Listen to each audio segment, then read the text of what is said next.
camera one. Stand by camera three. Hello and welcome to Cedar Valley Today. Take camera I'm three. Melissa Kozak.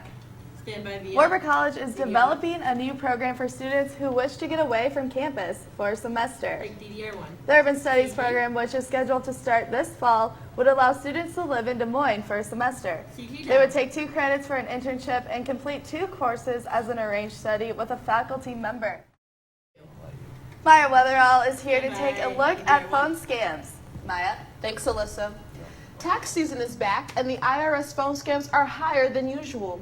Waverly police are on the lookout for residents with concerns. Take me out. Captain Leonard says the IRS phone scams have hit Waverly with about 8 to 12 phone calls within the last week. The phone scams are bogus calls made to residents to take their money and ask for personal information. The Bremer Waverly Law Enforcement Center is called if issues of phone scams happen. Captain Leonard says the best way to handle this and for residents to be more informed is through the media. Take that. People fall victim to these scams are. Being phone called and being threatened with these kinds of scams is one thing, but some of them actually fall for the scam itself and send money. And that is where it becomes very hard for us to try to help people out with. Waverly residents are encouraged to hang up if the person on the phone asks for personal information because the IRS does not ask for that. For more info, you can go to irs.gov to see a list of the IRS do's and don'ts. Warburg's president, Dr. Darrell Colson, spent a portion of yesterday answering students' questions about the college's recent budget cuts. Because of those budget cuts, 3 Warburg faculty positions are facing possible elimination. Colson says the recommended position cuts are a result of trying to balance the college's budget. The budget's just simply imbalanced, and largely because enrollment has declined over the past several years. So we now have fewer students paying the tuition fees from the board than we did, say, 3 or 4 or 5 years ago. So we just have to adjust the budget. Students were concerned about the reduction of liberal arts, but many say they were surprised with the level of calmness during the meeting.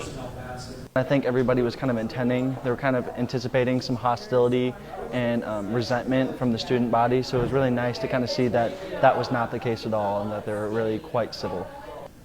This past weekend was the annual Antique and Collectibles Show at UNI. Cedar Valley Today's Dan Haack has more on the story. Thanks, Galen.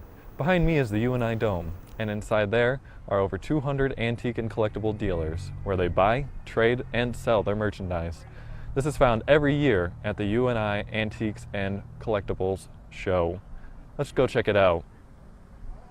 The UNI Antique and Collectors Show is a unique annual event for merchants to interact with thousands of people.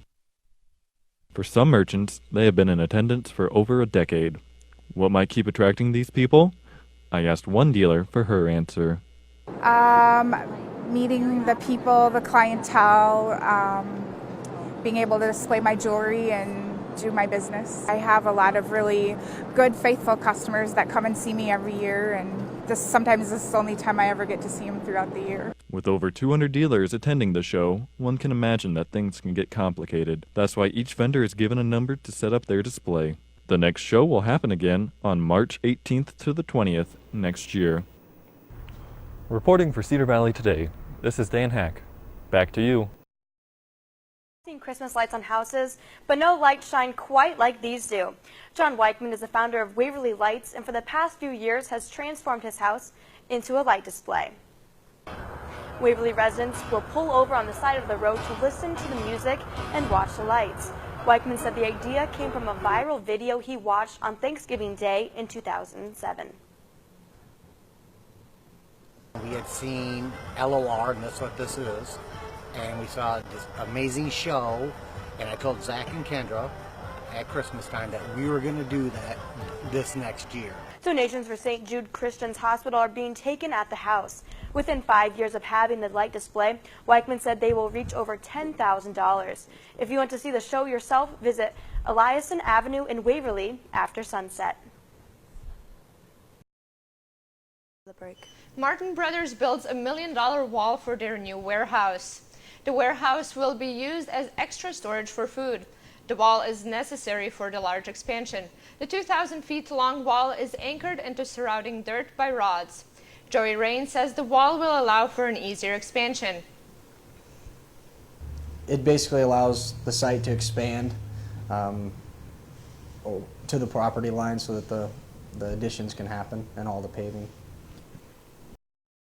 Home to many employers, and Veridian Credit Union is one of the best. In fact, the Des Moines Register has listed the Waterloo Company the third best place to work in Iowa. Cedar Valley Today reporter Dan Haack has more on the story.